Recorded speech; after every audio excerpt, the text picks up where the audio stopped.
नमस्कार मु आपणकर शुभेन्दु सर आज एक गुरुत्वपूर्ण एजुकेशनल इनफॉरमेशन वीडियो नहीं आपण पाखक आसी तो यही वीडियो आम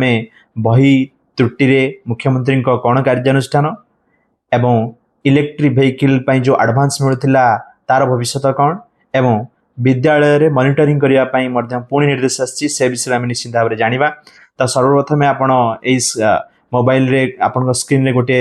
रेकर्डिंग देखिपे से लिखा अच्छे Odisha government orders crime branch probe into textbook errors. CM directs SCRT to file FIR. तो आमर जे प्रिय मुख्यमंत्री अच्छी श्रीजुक्त मोहन चरण माझी से निर्देश देते जे बही जो त्रुटि सब थिला से त्रुटिर पछर जो षड्यंत्र थिला बोली कहिथिले से षड्यंत्र को पर्दाफाश करने सीबीआई को वर्तमान निर्देश दिया जाइछि से यार तनाघना करिवो एवं प्रकृत दोषी को से कौन करिवो ना खोजी काढ़िबो। जो आपण जानि पारथिबे जे प्रथम रु अष्टम श्रेणी पर्यंत जो आमर भूल थिला बही रे ओडिशा गवर्नमेंट रो ओडिया टेक्स्ट बुक रे छुआ मानकर तो तार त्रुटि को त्रुटि रे जो माने संश्लिष्ट अछंती वर्तमान एससीआरटी को निर्देश दिया जाइछि जे से कौन करिवे ना क्राइम ब्रांच रे एफआईआर लॉन्च करिवे एफआईआर गोटे देबे ता सहित SCRT director and 3 assistant directors were placed under suspension. आपण जानिथिबे SCRT director एवं 3 जन assistant director मध्य कोन अछंती ना सस्पेंशन रे अछंती। ता सहित लास्ट को अछि आपण देखुथिबे in addition the government initiated departmental disciplinary proceedings against 6 other assistant directors for their alleged role in the lapses. तो आउ 6 जन जो असिस्टेंट डायरेक्टर्स अछंती SCRT रो तांका विरुद्ध मध्य डिपार्टमेंटल प्रोसीडिंग्स चली प्रति कार्यानुष्ठान चली। बर्तमान परवर्ती खबर को आप देखी पार्थिबे लेटर अच्छी government of Odisha commerce and transport department रु परिवहन विभाग रु आपणकर चिठीटी आसी चिठी संख्या अच्छी 8585 एवं डेट अच्छी 3 जुलाई 2026। तो ए लेटर कर additional secretary to government finance department अर्थ विभाग एडिशनल सेक्रेटरी को चिठी कर सब्जेक्ट अच्छी representations for continuation of the interest free electric vehicle loan and restoration of the 100% loan facility for state government employees under Odisha Electric Vehicle Policy 2021। आपण माने जानिथिबे 2021 मसिया रे जो गवर्नमेंट एम्प्लॉई को पई आसीथिला ओडिशा इलेक्ट्रिक व्हीकल पॉलिसी तो सेथिरे कोन करा जायतिला ना ग्रुप बी पर्यंत एम्प्लॉई को इलेक्ट्रिक कार बा 4 व्हीलर किनिबा पई गवर्नमेंट बिना इंटरेस्ट रे लोन्स प्रोवाइड करथिला एवं ग्रुप सी रु तळगु जो एम्प्लॉय मान रहिले सेमानक पई गवर्नमेंट ईवी रो बाइक किनिबा पई प्रोत्साहन देथिला जे इंटरेस्ट बिना इंटरेस्ट रे आपण माने गवर्नमेंट रो लोन नै बाइक किनि परिबे। वर्तमान से रिगार्डिंग चिठीटी आसीथिला किंतु 2026 मसिया रे आपण जानिथिबे मे कि जून मास रे हमरो सेटा को बंद कर दियैथिला गवर्नमेंट तरफ रु चिठी करायथिला जे डिस्कंटिन्यू कर दियैथिला किंतु वर्तमान तारो आवश्यकता को भित्ति करी वर्तमान आम ओडिशार तमाम जते सरकारी कर्मकर्ता अच्छा जो एसोसिएशन अच्छी संगठन अच्छी से वर्तमान सरकार को आमर रिक्वेस्ट कर आमर जो पॉलिसी थिला ईवी पॉलिसी थिला बिना इंटरेस्ट रे ताकू निश्चित भाव में पुनश्च लागू करा जाऊ किंबा तार टाइमलाइन को टिके एक्सटेंड करा जाऊ सो दैट जते बेनिफिशियरी अच्छी गवर्नमेंट एम्प्लॉई अच्छी से माने बिना इंटरेस्ट रे बिना सुध रे पुणी इलेक्ट्रिक व्हीकल किनिबा पई सरकार राज्य सरकार अर्थ पाई परिबे। तो से रिगार्डिंग वर्तमान आपण देखि पारथिबे अच्छी जे government employees united association Bhubaneswar ए मध्य रिप्रेजेंटेशन देइची एवं आमर जी अच्छी गवर्नर्स सेक्रेटरीएट एसोसिएशन से माने मध्य रिप्रेजेंटेशन देइछंती ओडिशा एडमिनिस्ट्रेटिव सर्विस एसोसिएशन एमाने मध्य रिप्रेजेंटेशन देइछंती जे ओडिशा इलेक्ट्रिक व्हीकल पॉलिसी 2021 को पुनश्च लागू करा जाओ किंबा तार डेट को एक्सटेंड करा जाओ। तो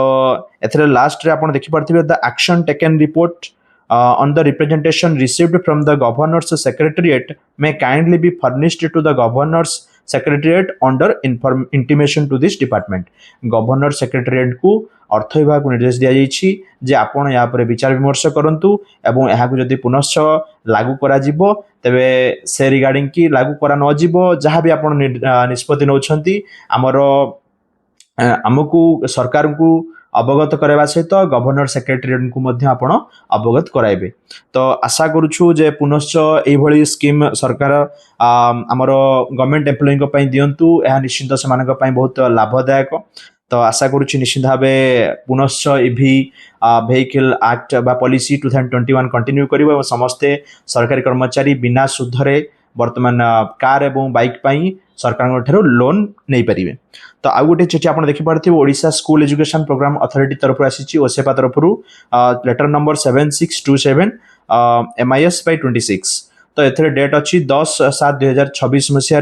तो वर्तमान गोटे चिठी आसी आमर माननीय एसपीडी तरफ to all district education officers cum DPC Samagra Shiksha Odisha. Subject अच्छी monitoring of schools for the month of July 2026 using OSMA। तो OSMA कौन आप जानते ओडिशा स्कूल मॉनिटरिंग एप्लिकेशन जोटा कि डिसेंबर 2025 मसीहा ठारू लागू कराई जे जितेबाला कौन अधिकारी CRCC हूँ ABO हूँ BO हूँ ADO हूँ DEO हूँ किंबा आमर जिते ओसेपार कौन अधिकारी हूँ मो स्कूल कौन अधिकारी हूँ जी भी आम स्कूल विजिट कर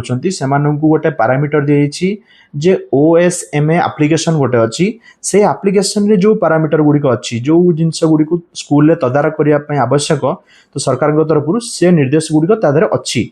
से ऑप्शन अच्छी जे MDM को परिदर्शन करेंगे कि पाठपढ़ार कौन पार्ट को परिदर्शन करेंगे कि क्लीननेस को परिदर्शन करेंगे। तो या प्रति ऑप्शन से अवेलेबल अच्छी। तो समस्त अधिकारी माने विद्यालय विजिट करते कहीं भी OSMA एप्लिकेशन व्यवहार करूना। सो दैट आमर सरकार राज्य सरकार पाखक ए रिगार्डिंग स्कूल विजिट कौन तथ्य पहुँची पारना। तो वास्तव में स्कूल रे जो विजिट होची तार एक्चुअली कौन बेनिफिट मिलूँ एक्चुअली से स्कूल से फैसिलिटी अच्छी कि ना पिला माने पाउछन्ति कि नहीं से विषय रे राज्य सरकार अवगत हो पारना। तो से OSMA को ये जुलाई मसरे 2026 मसीह कड़ाकड़ी भाव लागू करने ओसेपार एसपीडी आमर अनन्या दास महोदया आमर समस्त डीएम को निर्देश करछन्ति जे समस्त जानतु विद्यालय जो माने विजिट करुछन्ति तो से निश्चित भाव में OSMA एप्लिकेशन को व्यवहार करंतु एवं विद्यालयर प्रत्येक पारामीटर को जांच करंतु। तो से आपन देखुथिबे शेष अच्छी डीओम को बा एडीओ किंबा इंटरवेंशन हेड्स एमानंकु maximum 10 number of schools each of the district concerned प्रत्येक डीओ एडीओ एवं जते हायर अथॉरिटी मान रहिले से माने तांकर प्रत्येक जिल्लार मिनिमम 10टी स्कूल एई जुलाई मासरे परिदर्शन करिवे एवं OSMA एप्लिकेशन रे ही से माने परिदर्शन कर तांकर रिपोर्ट प्रदान करिवे। ता सहित BO एवं ABO मानंकु तांको ब्लॉक रो कंसर्न ब्लॉक रो 15टा स्कूल को दायित्व दिया जायछि। से माने मासरे 15टी स्कूल विजिट करबा सहित तांकर रिपोर्ट बा डाटा OSMA एप्लिकेशन रे देबे एवं CRCC मानंकु all schools of their concern cluster. तो CRCC माने एई मासरे तांकर अंतर्गत बा से क्लस्टर रो समस्त विद्यालय को परिदर्शन करने सहित तांकर रिपोर्ट को से OSMA एप्लिकेशन रे प्रदान करेंगे। ता सहित ये जो CRCC को छाड़देला आमर ब्लॉक एजुकेशन ऑफिसर हूँ कि ABO हूँ कि डिस्ट्रिक्ट हेड्स हूँ डिस्ट्रिक्ट एजुकेशन ऑफिसर हूँ ADO हूँ एम सरकार समस्त प्रकार सुविधा माने यातायात खर्च गाड़ी खर्च बहन करेंगे। से लिखा अच्छे आप देखिपे the above officials except CRCC may be provided mobility support as per OSEPA norm for monitoring of schools and all logistics support towards said activity may be booked from MMMER budget head of Samagra Shikha of current financial year। तो से माने MMMER budget head रू विद्यालय परिदर्शन करने पाई से माने यातायात खर्च एवं जहाँ भी आवश्यकतार खर्च अच्छी ताकू बहन करि परिबे। तो